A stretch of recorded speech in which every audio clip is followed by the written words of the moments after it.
us over trap beats. The Fixx is saying, ooh. DJ Focus, tell him turn you up. Ooh. DJ Focus, tell him turn you up.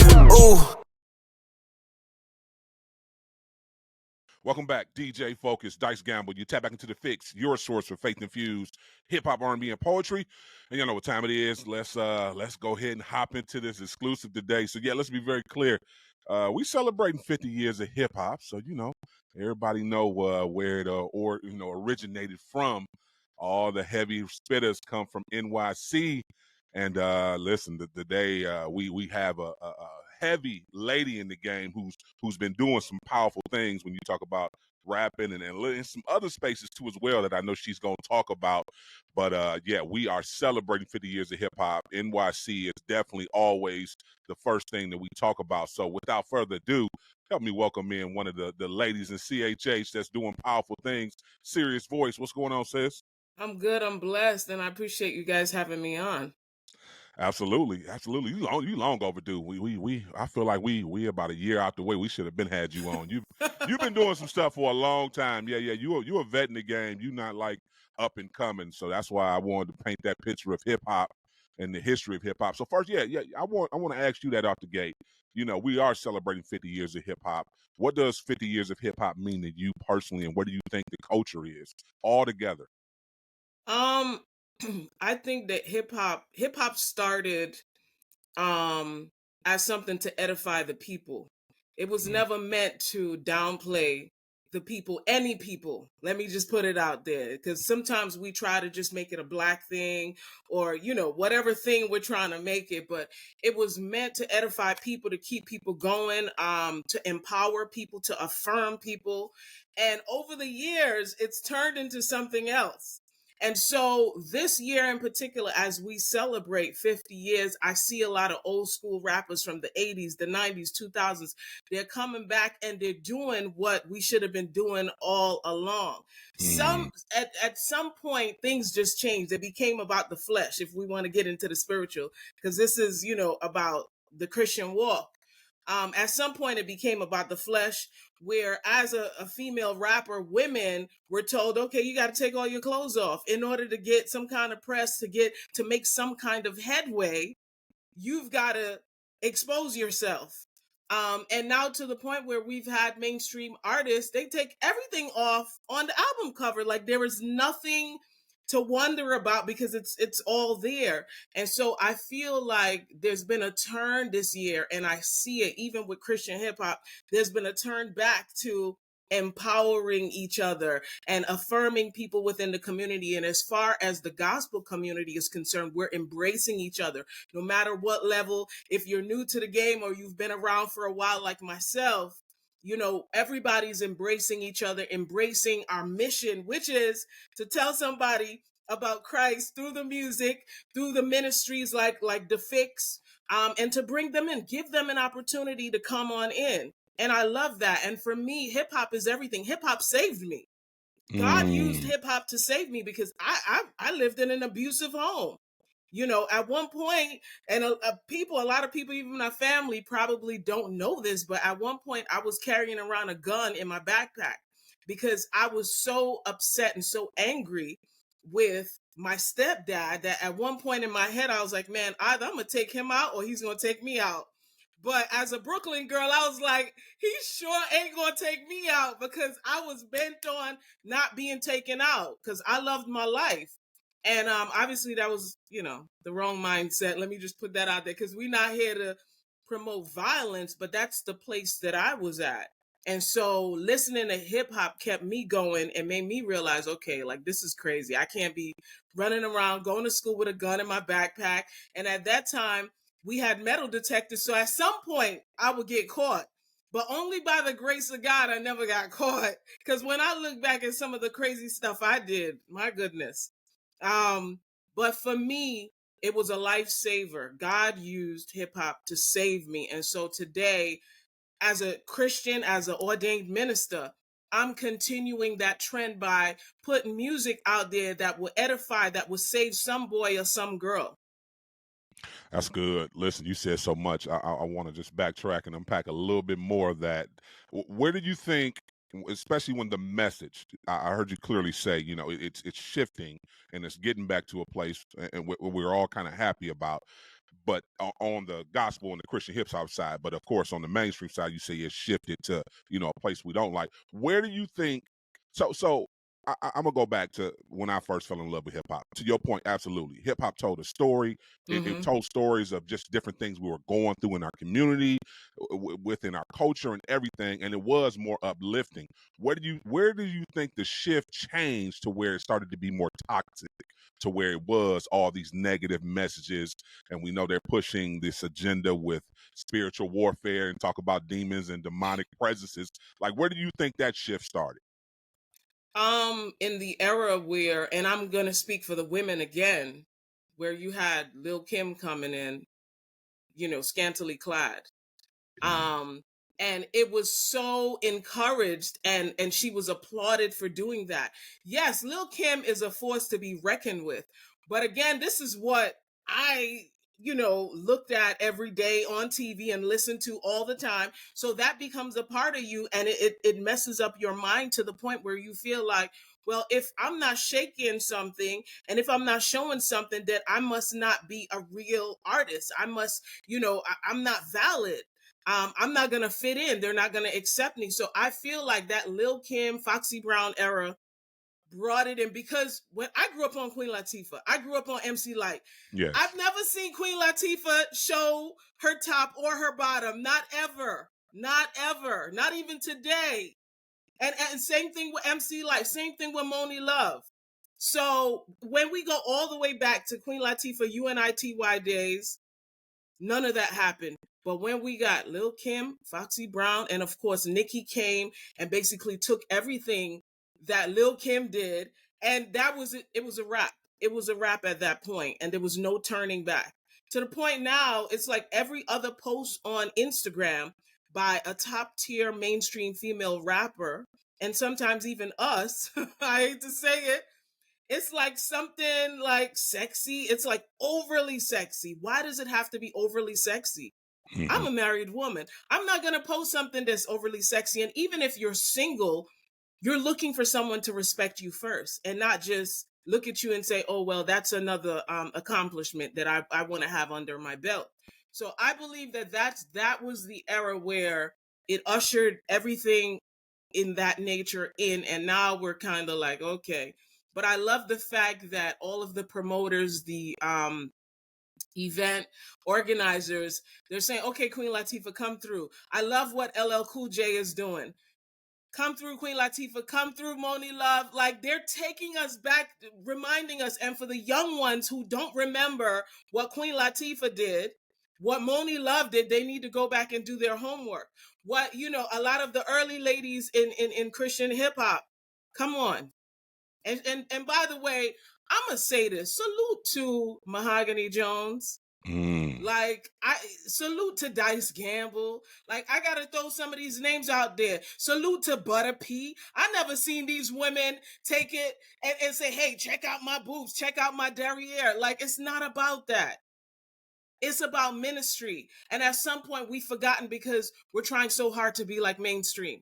And yeah, I paint certain pictures because I'm very hardcore. I'm from Brooklyn, and I might no longer live in Brooklyn, but I live on the outskirts, and Right. because we want a better life for our children. But I still rep Brooklyn, but I'm not taking my clothes off for nobody, because I understand that it's a serious thing to take an oath with God, and at the age of 16, I got saved at an early age, and I made an oath to God. I said, God, you know what? I love this rap thing. I'm rapping for you. And he honors that and has honored it over the years. So why would I now just switch up on God? That's good. That's good. Listen, talk a little bit more about your faith journey. I'm glad you brought up, got you saved at 16. Walk us through the transformation process for you to where you're now even a licensed minister, and how did that even come about? Was that something that God put on your heart off top, or was that something that you kind of, as you changed your life and God kind of revealed that to you? Well, to be honest, I grew up in a Christian home. After running away quite a few times. The situation with my stepdad, it was just a lot of abuse. My mom's oldest sister took me in, and so she became my mother, and she was a godly woman from the jump. She was like hardcore God, Monday to Sunday, Christian music playing in the house. And I joke about it all the time. I wanted to play Usher. I wanted to play Tupac and all these different people. And it was like this constant gospel music. And I said to her one day, I was like, dang, it's Monday. Do we have to hear gospel again?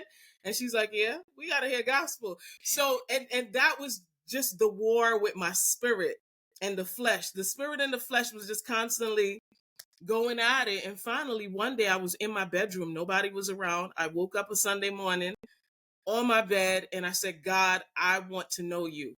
It wasn't in church. There was no major altar call. It happened in my bedroom. That's how I got saved, in my bedroom. And I declared to God, I want to know you. I opened my mouth and I prayed. And I said, God, I want to know you. I got up, got myself ready for church. Now, let me mind you, I was the kind of teenager where I would stomp through the house if I didn't have my own way. I would slam doors. I would punch walls. I did all that crazy stuff because I was angry. I had this anger issue. And so God had to deal with me. But that day when I said, God, I want to know you, I got dressed up. My family was in complete shock that I actually wanted to go to church, that I actually got dressed on time. We got in a cab. We went to Rugby Deliverance Tabernacle. Shout out to Bishop Mullins. Went to the church, and this is what happened to me. For the very first time, I actually listened to what the preacher was saying. It's like my ears were open. The stuff he was saying, it was like food to my soul, to my spirit. And that's when I knew that God was real. And the word was so exciting. From there on, I was 17, 18. I got ordained as as a minister at Rugby. Then I became ordained as a deacon. It was just, wow. It was from one level to the next. And I knew that God had anointed me to minister to young people because he would always talk to me. And he always told me, I'm going to take my young people back. And people used to think I was crazy because here's this little 16-year-old talking about God said he's going to take his young people back.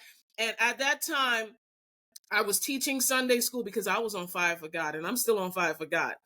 Mm-hmm. On fire, I'm teaching Sunday school. Then God erupted my creative side, the musical side. And so I would write songs and I would teach the Sunday school kids. So we then had a Sunday school choir. And at Rugby, we would get invited. The Sunday school would get invited from church to church. And I would take them kids and we would go and I would direct the Sunday school choir. And they would sing the songs that God would give me stuff off the top. Biblical songs. I still have these songs, by the way. And I would teach the kids and we would go out and it would just be an amazing experience teaching the kids, directing the choirs and the various ministries. So that's how it all started. And I wasn't even 20 yet. And so as I'm going to school, going to college, I'm full-time ministry, teaching kids, directing choirs. Eventually I got married. My husband found me, Mr. C, and took me from Brooklyn to Long Island. And we kept doing the very same thing. And then he became my manager. And here we are today. And so, we're tapping into different mediums. I have a talk show, Success Stories with Serious Voice. We've done radio for a number of years. We have the podcast. We put on a festival out here on Long Island called Long Island Live. And so our main goal is to touch people outside of the four walls. This is our pulpit. We grab that mic outside of the four walls and we spit, we preach, whatever it takes to bring these young people in. That's what we do. Listen, DJ Focus, we got to go to a quick break. I promise you, don't touch that dial. As you see, she dropping gems. Serious Voices on with us. We'll be right back. Keep it locked. You tuned into The Fixx. You know The Fixx is in. Culture Radio. We're not just background noise. We play the music that inspires you because every song has a story. Christian hip hop and R&B music and talk on Siriusxm channel 154, 24 hours a day. Holy Culture Radio is changing the game. Discussions about faith, arts, vocation, and education. We talk about the real issues that affect our communities and work together to find solutions. Join the discussion at holyculture.net and be heard. Welcome back, DJ Focus, Dice Gamble. You tap back into the Fixx, your source of faith-infused hip-hop, R&B, and poetry. We still got Serious Voice on. So, come on, let's talk about it. You know, you shared so many gems, and I heard you say, you grew up in an abusive household, and that had a strong hold on your mind, your mental for a while. Were there things that you had to go back and do as a young adult, or even as an adult, when you talk about mental health and get your mental health intact? Therapy or just counseling or anything, or do you even speak to any of that abuse when you do some of your events? I do. And, for myself, I had to get counseling. And there are people that I talk to because I still have to deal with it. I still have to engage with my stepdad. So, it's like people in your family will abuse you or do different things to you as a child, but they never really go away. And this is the thing, as a minister, forgiveness is important. So I had to forgive my stepdad for what he did to me, what he's still doing to my mom. And my brother is still a part of that. I have a younger brother, so with this stepdad, but I also have other siblings who live overseas. And we have a different father. But I've had to forgive him. I've had to forgive myself for feeling like at a certain point it was my fault. And I had to let it go because from time to time I still have to visit my mom, my biological mom, the woman who brought me into this world, because she didn't have to. And so I've had to just let that whole situation go. But that doesn't mean you forget. Right. That doesn't mean that you behave as though certain things didn't happen. And so you do still have to use wisdom in the situation. A lot of people call me and they say, well, why haven't you visited recently? Because I feel like, I might say certain things. And I think that your emotions, you need to learn how to control your emotions in order to effectively minister, because we all have triggers. Like for me, yes, it could be a man saying a certain thing because my stepdad always said certain things to me as a kid. So even as a wife, when my husband does certain things or says certain things, it triggers a certain behavior that I might not even realize until after the fact. And so I have to sit down and look at myself and realize, okay, all right, you need to not just act off of impulses or respond to certain things that people say. Because, when you're married, you have arguments, but you make up and you move on. But when you're a minister, you need to be slow to speak, as the Bible says, and you need to sometimes just let it go. You listen and you're like, oh, okay. And you let it go because, I'm from Brooklyn. Right. And right. that whole, and it's crazy because the environment you grew up in can affect you as a minister. It can make you basically, turn into a whole different person. And you're like, wait a minute, I'm a Christian. Why did I just punch this person in the face? Why did I just curse this person out? Like, I'm a minister, I'm different. But yeah, it has taken some years and it has taken counseling. And yes, we do need to talk about therapy because that's important, because we all suffer from trauma. I heard a comedian say that all Black people suffer from trauma.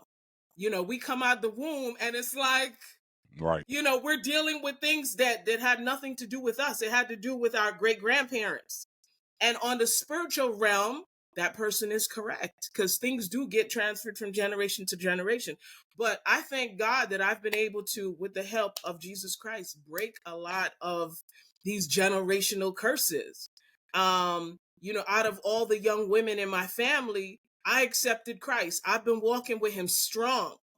I've made some decisions that they haven't made. And so when they look at me, they get mad because I made the decision to not get pregnant out of wedlock. I made the decision to not have 5 kids for 5 different men. And so, saying that, a lot of people would get upset with me for saying that, but Why? I prayed. Why do you They're think upset because it's like you make a decision to, from high school, I went straight to college, straight to grad school. So I had different priorities while I was a full-time minister. Now, a lot of people might say, why would you do that? But I was determined to achieve certain things before the kids came. And God enabled me to be strong enough to say, no, I don't want to engage in sexual activity, in college when everybody else that I knew, every time Dick and Harry was shacking up, doing certain things. I chose not to do it because I made a commitment to God. That was important to me. From the age of 16, that was important to me. And the crazy part is we talk about hip hop. I took all my Tupac CDs, my Biggie CDs, every last one of them, and I threw them in the garbage because I was so committed and so determined for God to be pleased with me. Now looking back, I say, well, no, but I understood that a commitment is a commitment and you got to be all in. You can't have one foot here and one foot there. And for a lot of the women in my family, when they see me, they turn their noses up. But why are you mad at me? Because I sacrificed. I didn't want to give in to the flesh. Now I've been married to my, October makes 18 years since Chris and I have been married. And we have a beautiful son who's on the honor roll and he's doing exploits for the Lord. And I'm like, you know what? I'm glad I kept my legs closed. And yes, I have to say it that way because we have to be determined to not let the enemy use us. And that's my story. And that's why my name is Serious Voice.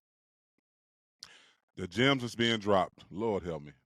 God is so good and amazing. Like I got so many other questions. I'm gonna have to have you back on. I got to talk about some music. No, I do. I got so many other questions, but I got to talk about your music before we get you out of here. So, come on, what you working on? Talk about this new music you're making. I know you just dropped a new single not too long ago. Talk about the new music. Yes, listen, we're working on an EP called Back to Basics. And again, this is all about ministry. And I feel like at a certain point I got comfortable. Like I got comfortable making Christian hip hop or, like Christian / hip hop sounding music. And I said to myself, okay, no, we cannot get complacent. I can't get complacent because I want that next level in God.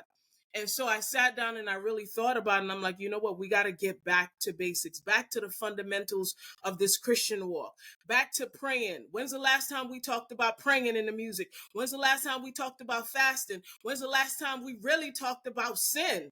I mean, look at sin for what it is. And that's why we have Kill the King. And we got the music video where I'm depicting that person who loves to go to the club, who loves to get your drink on and party and all this stuff until you realize, man, I need God.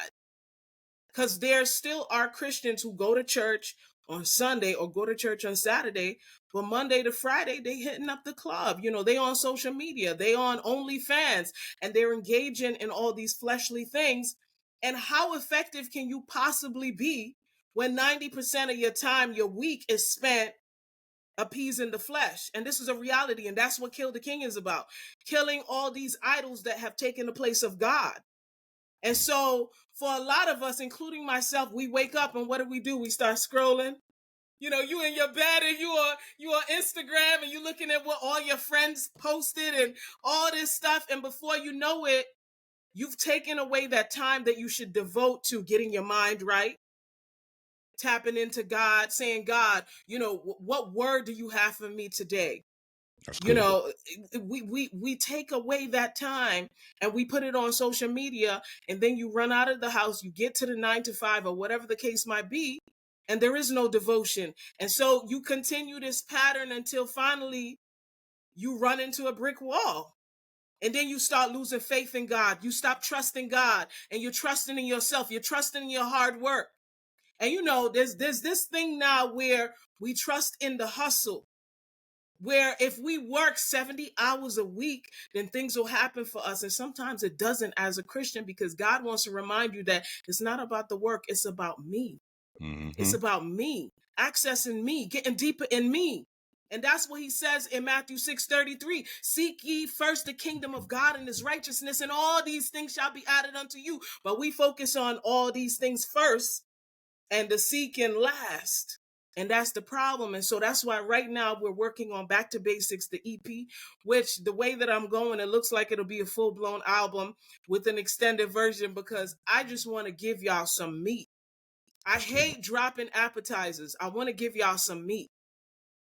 Well, we waiting on the full course. We need it. The hip hop community needs it. I do want to ask, talk about, and this back to the basics. Are you going to talk about accountability and just talk about the importance of accountability and the circle? Because I heard you say, we need to get back to the basics, the prayer, the studying, to make sure we're meditating and hearing from God. I think a lot of that is because we're not doing a lot of these things because we don't have the accountability circle. So how important is accountability circles to you?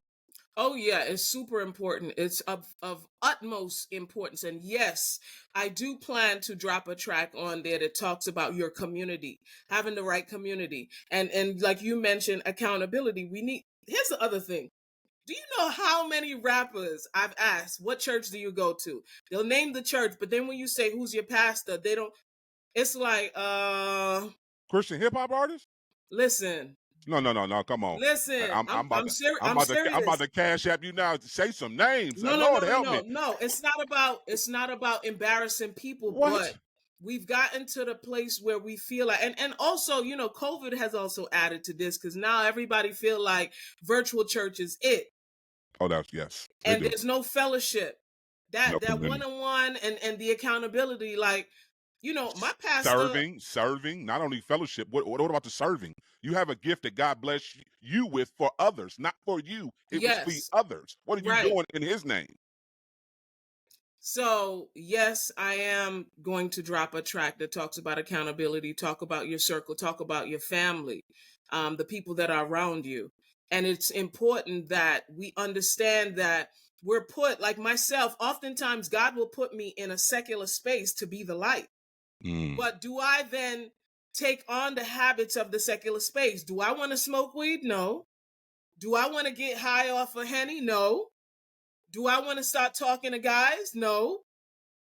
So I have to be careful that, I don't spend 90% of my time with worldly people, thinking, okay, I'm ministering to them when they're actually ministering to me. And that's the crazy part. When the world starts ministering to you. So people need to stay tuned for Back to Basics, and Kill the King is just a little taste of what you guys will get. And my energy, I feel like for me, is all about the energy. People, you have to be excited about the Word of God. You got to be excited about the message. And I think people can see that through the music video for Kill the King. They can hear it in my delivery, and it's going to be across the board. We're using trap, we're using a little bit of drill. We're going back to boom bap because it's back to basics. Yeah, that's good. And the title track is a mixture of boom bap, and then we bringing in a little drill towards the end because we got to keep the ear of the kids. Yeah, we do. But yeah, I'm excited about this whole project. My husband is producing a couple of tracks on there. Of course, we got the usual suspects. We got more beats in there. Mr. L, who I've worked with from the beginning. Like, I don't tend to work with new people. I tend to stick with the same core, and we just build. We keep building and working. And this is what you guys got. And of course, Kill the King was produced by a secular producer, Trey Tracks, but he also comes out of the church. A lot of people don't notice he grew up in the church. But God has him in a secular space working with, people like Big Lotto and Saucy Santana. Wow, that's amazing. I can't wait till this project drop, and I'm serious. I got to get you back on because we got some more we got to talk about. Listen, I appreciate you rocking with us, though. Listen, tell the people how they can connect with you, follow you on all your social media platforms, and please introduce your latest single. Yes, so my website has everything, www.soserious.net. And yes, you need the 3 W's because the internet don't like me. But you guys can also follow me on Instagram at Sirius Voice NY. I'm on Twitter, Sirius Voice NY, Facebook, Sirius Voice in New York. Listen, I'm everywhere. TikTok, Instagram, Facebook, Twitter. I'm everywhere. Just look for me, Sirius Voice TV on YouTube. And Kill the King. If you find yourself constantly scrolling, if you find yourself looking at men, ladies, looking at the muscles, looking at the handsome faces, and then you wondering, even though you got a spouse, and you wondering what that's like, you need to go check out Kill the King, because we need to kill all these little idols that we've put before God. Let's go. Keep it locked. You're tuned into The Fixx. You know The Fixx is in.